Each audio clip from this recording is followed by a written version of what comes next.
इस न्यूज के प्रायोजक हैं Balaji academy, PSC coaching centre, पड़ाव चौक, मुंगेली।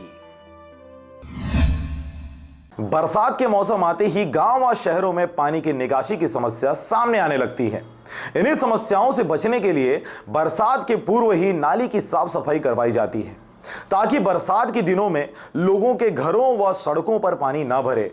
लेकिन मुंगेली नगर पालिका की धारा उल्टी दिशा में बहते दिखाई दे रही है, या यूं कहें कि जब प्यास लगती है तो कुआं खोदते नजर आते हैं। देखिए आखिर क्या है पूरा मामला। जिस काम को बरसात लगने के पूर्व करना था, उस काम को आज बरसात लगे 20 दिन बीत जाने के बाद नगर पालिका मुंगेली औंधे मुंह जाग खड़ी हुई है, जिसके चलते काम का दबाव साफ देखा जा सकता है। और यही वजह है कि ताबड़तोड़ नालियों की साफ सफाई करते हुए विभिन्न सड़कों को खोद दिया गया है।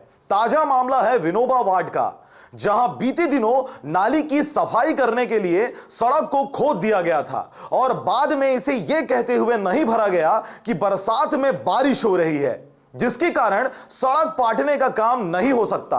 अधिकारियों के इस बेहुदे काम से वार्ड वासियों को खासे दिक्कतों का सामना करना पड़ रहा है।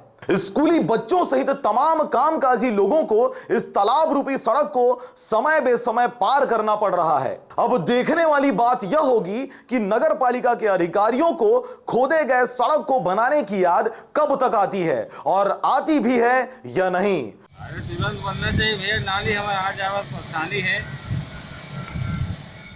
ये तो हफ्ता भर हो गए सर जी है। तो अभी कैसे नहीं बन पाया अभी तक? और कोई चेते नहीं कर रहा है सर जी। देखना ठेकेदार तो खोद कर चले गए हैं, अब पब्लिक को आना जाना है पूरा परेशानी हो रहा है। बीच रोड को खोद दिया सर। आने जाने में बहुत परेशानी होती होगी तो तुम। हाँ, तो शिकायत की है कि नहीं नगर पालिका में इसके लिए? नगर पालिका देख के चले गए हैं सर जी, तो फिर बाद भी यहाँ कोई काम चालू हो नहीं रहा है इसका। हाँ, तो कैसे करेंगे आगे? अब क्या करेगा अब ठेकेदार जाने भाई, इसके बारे में क्या करेगा वही जाने। अब पब्लिक तो पूरा परेशान है आने जाने का। कई बार एक्सीडेंट हो रहा है, आदमी का आना जाना परेशानी हो रहा है।